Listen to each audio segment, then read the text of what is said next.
Hello everyone and welcome back to Mach 1 Mindsets. Today we're diving into AP US Government and Politics 2.1 Congress, the Senate, and the House of Representatives. And before we get started, please make sure you like, subscribe, and of course, comment down below if you have any questions. Let's get into it. If you understand how these two chambers work, you will understand how national policy is made in the United States. Congress is the legislative branch of the federal government. It writes laws, controls spending, and oversees the executive branch. It is bicameral, meaning it has two chambers, the House of Representatives and the Senate.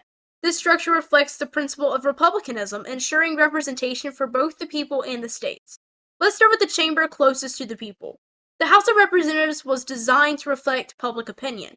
It has 435 members currently, and representation is based on population. Every 10 years, the census determines how many representatives each state receives. States are divided into districts, and each district elects one representative. Because members serve 2-year terms, they must stay closely connected to the voters. Key features of the House include they have a term limit of 2 years, the minimum age is 25, you must be a U.S. citizen for 7 years, you represent a local district, and all seats are up for election every 2 years. Leadership is held by the Speaker of the House, who controls debate, assigns committees, and guides legislation. Due to its large size, the House follows strict debate rules to maintain order and efficiency. One important concept is gerrymandering, which the redrawing of district boundaries for political advantage. This can shape election outcomes and influence party representation. The Senate was created to protect state sovereignty. Each state elects 2 senators regardless of population for a total of 100 members. This ensures equal representation for small and large states. Senators serve 6-year terms, and elections are very staggered. 1/3 of the Senate is up for election every 2 years, creating continuity and stability. Key features of the Senate include the term length of 6 years, the minimum age is 30, you must be a U.S. citizen for 9 years, you represent the entire state, and only 1/3 is elected at a time. The Vice President of the United States serves as the President of the Senate, but daily operations are led by the Senate Majority Leader. Unlike the House, the Senate allows more open debate. This leads to one of its most powerful tools, the filibuster. Senators can delay legislation through an extended debate unless 60 senators vote for the cloture and end the discussion. Senate versus the House. Why do we even have 2 chambers? Well, the framers designed Congress to balance competing interests. The House reflects population and public opinion. The Senate ensures equal representation for states and promotes stability. Together, they create a system that balances large and small states, urban and rural regions, and shifting public opinion with long-term policy thinking. The chambers also have unique roles. Revenue bills must originate in the House.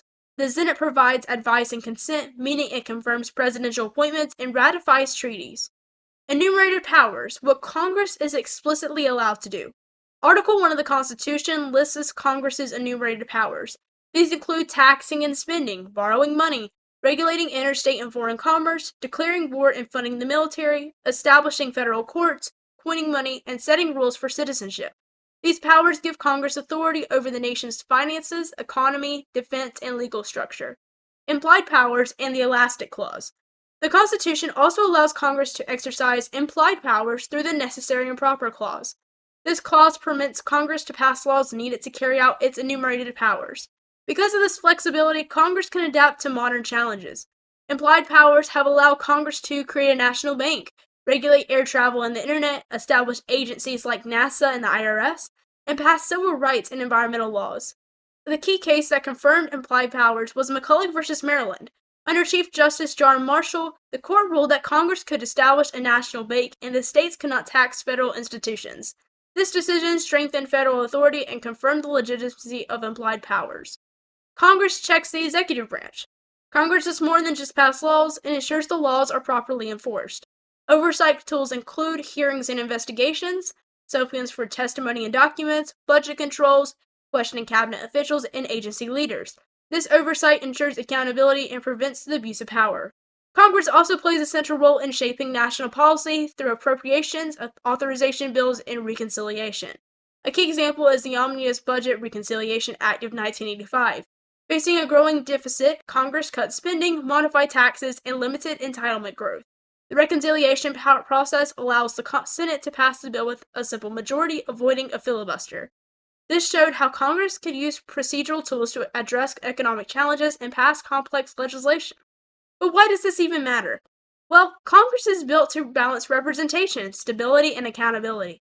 The House reflects the immediate will of the people. The Senate provides long-term stability and state representation. Through enumerated and implied powers, Congress adapts to a changing nation. Through oversight, it ensures executive accountability.